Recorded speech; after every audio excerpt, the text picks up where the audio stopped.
Hello, my name is Sara Folkert, and I'm excited to talk to you today and let you know a little bit about myself and who I am as a leader, and see if we're a good fit. So you asked some good questions, and I hope I can and give you some good insight into my thoughts.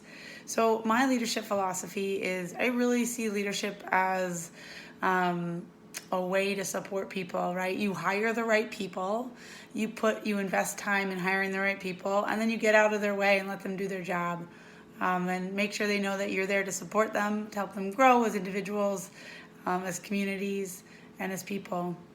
That kind of ties into your third question, which are just some of those personal and professional characteristics, so I don't repeat myself. And as a leader, there are a few things that I feel are really important, and they spill over into my personal characteristics as well. So the main thing is that I really believe that leaders need to be relational, and that's just who I am. I believe that relationships are the foundation for anything. They build trust and allow for true collaboration, vulnerability, and when you do have to have those hard conversations that are necessary, sometimes having those relationships make it a lot easier. As a leader, you want to make sure that you are building those relationships by being visible. And I really feel like leaders are needed not just when evaluations need to happen or discipline needs to happen, but most of that work needs to come when you are in the halls or on the playground or helping parents figure out who these kids are developmentally, right? And that day-to-day work, building those relationships, it really means being visible in the community, in the classrooms, so that when you are there, it's not threatening. They know that you're on their team, and we're all trying to do the work to make each other better and ultimately make our students grow into really amazing lifelong learners that will change the world. And with that relationship, those relationships come collaboration, and that's a big part of who I am personally and professionally. I don't have all the answers, not even close. I know my strengths and my weaknesses, and I really try to surround myself with people that have different strengths so that we can approach things with a balance.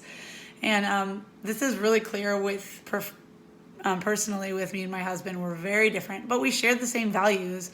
I think as a leadership team, we need to have those whys, the same whys behind what we're doing things. And we approach things in a different way, and that's okay. I personally am an activator. I'm not afraid to go for it. And my husband's a little more hesitant and cautious, and we are a fantastic team. And mostly because we know how to support each other, right? And so a professional team, we need to know who each other are, and how to support each other, and how to ask for help, and how and when to step in to help. We can't, again, another metaphor, I have two sons who love baseball, and we can't have a team full of pitchers. We need those right fielders, those second basemen, if we're ever going to reach our goals. And another part of my philosophy and who I am as a person is I think fun is huge, right? I have a great sense of humor and a sense of play, and it's so important in building those relationships with staff and students and community. If you can't play and laugh, then why do what you do? It's important for the kids and staff to see the leaders. We don't need these leaders that are stoic and distant figures. We need to be approachable and relatable and willing to dig in the garden or read a funny book or get out on that soccer field at recess, cheer on our teams, and really be there for them. Something I'm really proud of in my current district that I'm at is I got the opportunity to be an RTI and coordinator for a year with 5th and 6th grade.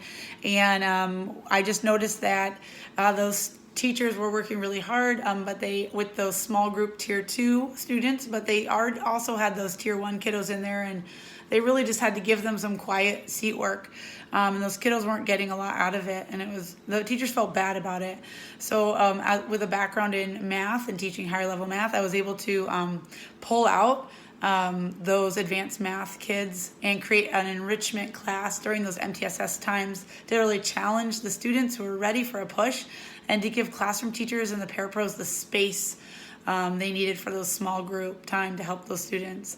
And it was a huge plus for everyone. It was really fun. This year has been really difficult for everybody, and I have learned a lot. And if you don't walk away from a year like this learning something, then something's wrong. And I've learned that our teachers are willing to do anything, but they're not superheroes. And what I mean is that they go above and beyond, and they do amazing things, don't get me wrong, but they're amazing, selfless humans, but they need support. They're human. And they need rest, and they need to be told that it's extremely important to take time for yourself and for your family. And that needs to be, they need to know that that's important.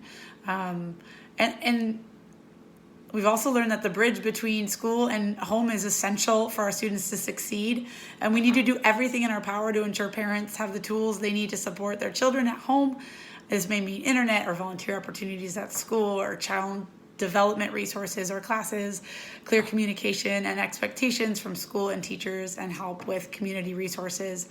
School's a pipeline for parents, and we need to take that responsibility seriously.